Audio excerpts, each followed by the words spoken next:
If you are a grotard, that's what you are. You are stupid. Stupid beyond your wildest imagination. That's why we have a horizon, because it's horizontal. That's why we have sea level, because the sea is level. It's not curving. You cannot call it sea level. You will call it sea curve. That's why we have tectonic plates and not tectonic bowls, because those tectonic plates are just that, flat plates. Check out the Suez Canal, 120 miles, no curvature. It never overflows, it never drains. And to all those astrologers out there who think they are astrologers, teaching heliocentrism, like Laura Eisenhower, the granddaughter of her grandfather, the president of the US, calling herself a heliocentric astrologer. No such thing exists. From a very young age, wondering why the heck did I land in the Eisenhower family. I was faced with the opportunity to go to Mars. Some people wonder, why the heck didn't you go to Mars? But my intuition told me, from really recalling a youth filled with a lot of insight about what I was here to do, was to not go anywhere. That is retarded. Laura, you are a false prophet. The line going from the AC to the DC is called the line of the Earth, and it never moves. AC to DC, ascendant to descendant, movement or the position of the Earth in relation to any of these planets, because it's that line of the Earth which we call the horizon. Speaking of horizons, some guy, he filmed a mountain. He was flying over Texas, and he used his camera to film a mountain. This mountain was supposed to be hidden by 35 miles of curvature with the current circumference of the Earth that we're given. Just sitting straight up, he's just right there. It's not hidden by 35 miles of curvature. It's crazy. As soon as flat earthers found out about P900 cameras that are made by Nikon, where they can zoom in times 80, I think, and what's going on is like, you can see a boat disappear with your naked eye. And that used to be proof alone. That used to be proof for the curvature of the Earth. But now, you can watch the boat disappear with your naked eye. And then you can pull up this camera and you can zoom in on the boat that you just watched disappear. And you can bring it right back into full view, just perfectly visible. It's crazy. There's no camera tricks, there's no illusions involved. Nothing, it's just perfectly back into view. There's flat earth proofs coming out all the time, every other day,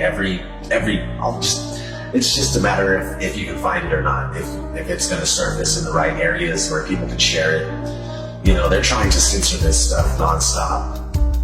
There's just a mission to keep this stuff buried.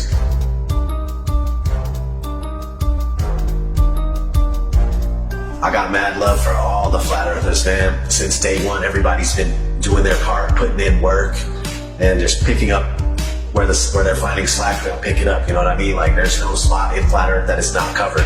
They're covering their zone, their quadrants, and they're just taking care of business, man. And if it wasn't for you, if it wasn't for all of us, we wouldn't be where we're at with this flat earth thing, man. They wouldn't be so scared. They wouldn't be trying to cover it up at every turn, stop it everywhere we look. Each and every single flat earther out there has played their part. And we wouldn't be where we're at if it wasn't for you. We wouldn't be heavily censored. They wouldn't be scared to debate us. They wouldn't be trying to censor us at every turn if it wasn't for you guys and you wonderful women exposing flat earth with all your might, all your power. All the glory to God. What a wonderful world we live on. So beautiful. There's pilots coming out all the time too, and they're attesting to the fact that you can't find any curvature. Ask any airline pilot what the shape of the Earth is. When they're done laughing at you, they'll tell you it's a sphere. That's not, no, the ground looks to us like it's standing still. Did you notice any curvature while we were up there? No. No? What'd you see while we were up there? Just the blue sky, white clouds. Yeah, is it flat or? Pretty flat. Pretty flat? Yeah. Okay, thank you. I was reading a lot of stuff on the flat earth. Okay, yeah. True. It's true? Yep. Okay, cool. Right. God bless, brother. Did you notice any curvature while we were up there? Curvature? No. No? There's no curvature? It's just all their way. Breaking news. NASA finally did it. They finally did it. They're finally live streaming the Earth spinning from outer space. The world is celebrating. This one will go down in history. Convinced? Well, if you didn't fall for that, then why would you fall for this? Maybe you just never paid attention. When you do pay attention, you start to notice things. Are you paying attention? They are not flying around a curve heading to outer space. They are flying over a stationary, flat plane. Stop falling for the illusions. Every rocket goes up and then levels out. Most of NASA's rockets launch from Florida and head towards the Bermuda Triangle. Well, besides the occasional... Many crashed satellites have been reported the world over, and the one thing they all have in common is giant helium balloons attached to them. Of course, satellite technology is real. We get our weather information, communication equipment, and even some internet service from them. Look up Google Loon, for example. It's not that they wouldn't use the magical floating satellites if they could, it's that they don't physically exist, nor does the globe. They have been sending these up one at a time since it all began. I will allow them to explain it. He got a patent on that in 1950, and those early balloons were so large they didn't have any way to launch them, except they actually launched them from aircraft carriers. Modern scientific ballooning was born. It was also the genesis for NASA's newly developed super pressure balloon. The reason for super pressure ballooning is they have absolutely stable altitude, day, night, and it doesn't matter how cold the atmosphere is. They are sealed. So your shape is always the same, you always displace the same amount of air, and therefore you had the same amount of buoyancy all the time. This day-to-night altitude stability allows super pressure balloons and the sun.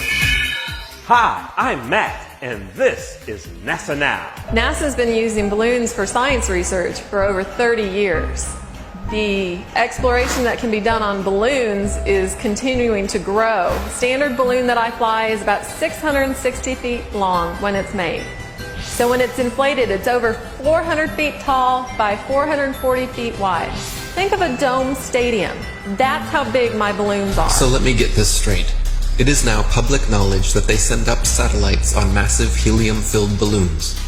As you should know, NASA is the largest consumer of helium in the world, for obvious reasons. But the issue with society is that they never critically think. Just think for a second here.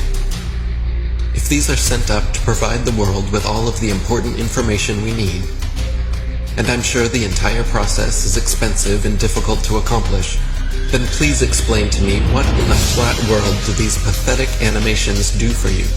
Do they make you happy inside? Are they so super duper cool that you cannot see past the obvious CGI?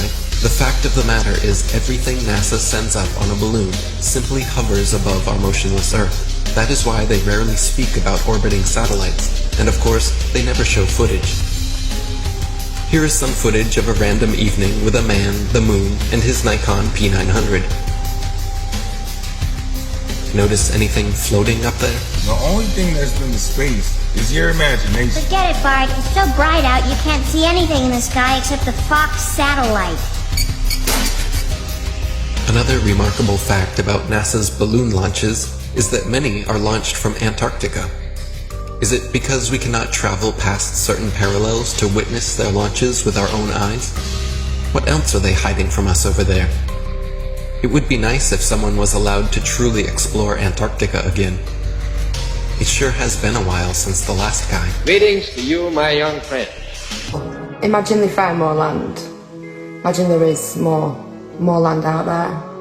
More to explore, more to reside, more resources. You think they tell you and I about it? How's that make you feel? The timeline goes as follows. So in 1955, Operation Deep Freeze starts. And when Admiral Richard Byrd gets back, he comes on live television and tells us he found more land the size of North America.